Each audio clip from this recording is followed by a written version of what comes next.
Hello there, it's Chini11 and welcome back to another one of my videos. This is a bit late, but Happy New Year!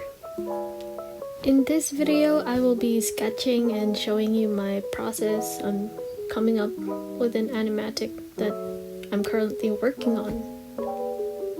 I'll just be rambling on in this video while occasionally talking about my process, since how I make animatics now has changed from how I did 2 or 3 years ago when I made those fan animatics of Miraculous Ladybug and Star versus the Forces of Evil.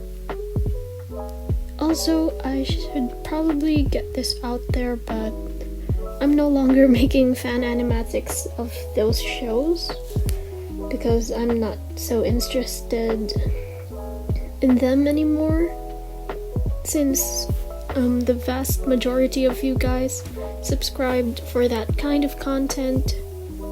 But now I just want to focus on my original stories, since I chose a career path in animation. I'll just be making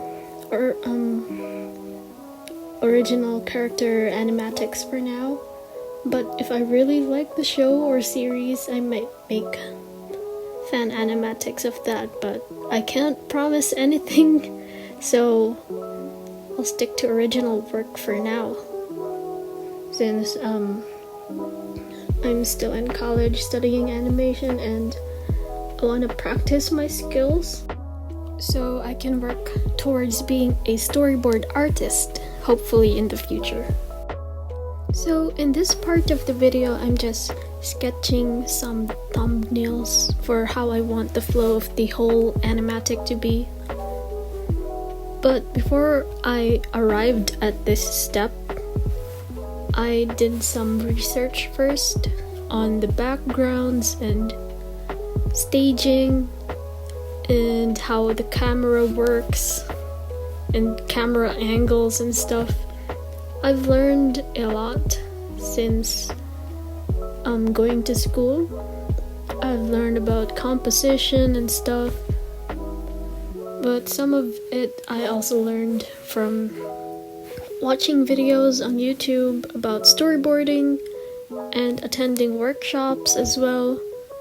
So my knowledge on storyboarding has expanded a bit, not just focusing on floating heads talking, but also including backgrounds as well, so the animatic can be a bit more dynamic, while also trying to keep it simple since it's not a finalized rendered work and it's just a storyboard.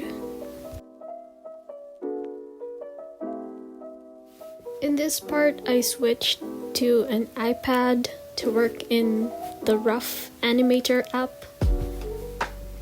and I can make my animatic here since it has a audio feature and it also has several layers for the frames.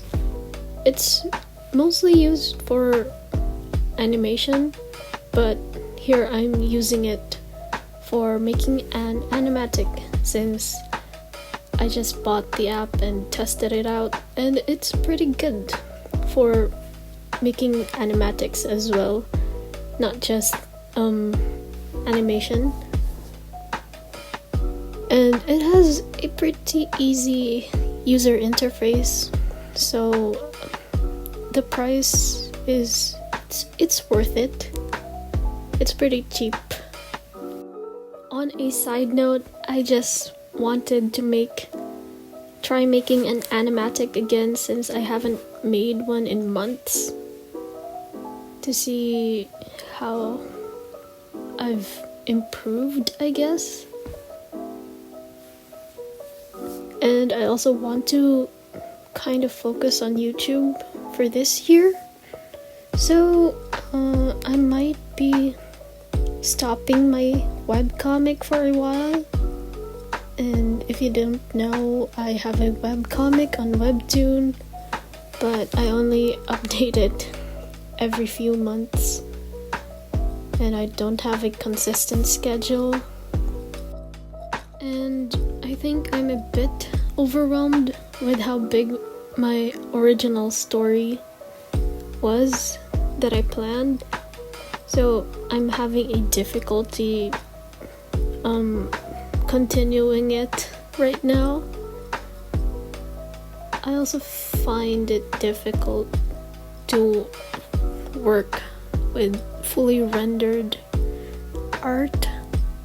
It takes a long time for me since I started digital art a bit late. So I still don't know the efficient way or fastest way of using it. And I just started working in Clip Studio Paint, and I'm still figuring out how the whole program works for making webcomics. So yeah, I might stop my comic for a while and maybe focus on YouTube first for this year. My comic just celebrated its first anniversary last year,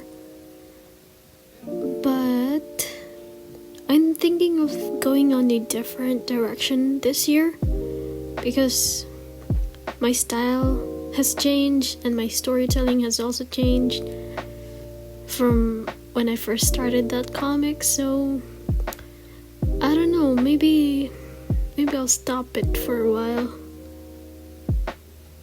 because I learned that you need to do a lot of research first before going in and taking these projects and working on them. But for this project, I didn't do much research, and I guess I'm too intimidated to even continue the story because it might be too confusing, and the stories that I want to work on are just really simple slice of life or romance stories, and I'm not really good at expressing stories in that genre. And the genre of my comic, CHRONOS, is sci-fi, but I don't know much about science, so maybe I need to do more research. I don't know. So that's the reason why I might stop it for a while.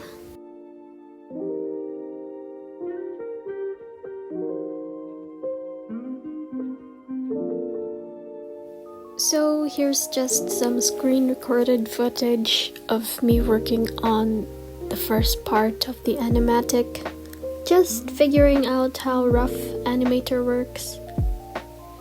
And yeah, that's all. So thank you so much for watching this video. Hopefully I can upload more videos this year, because I find YouTube to be a place where I can practice talking and communication, since I'm usually a very quiet person. So I use YouTube as a platform to learn how to express myself and my thoughts freely. So yeah, that's all for now. Thanks again for watching, and I'll see you in my next video. Bye bye!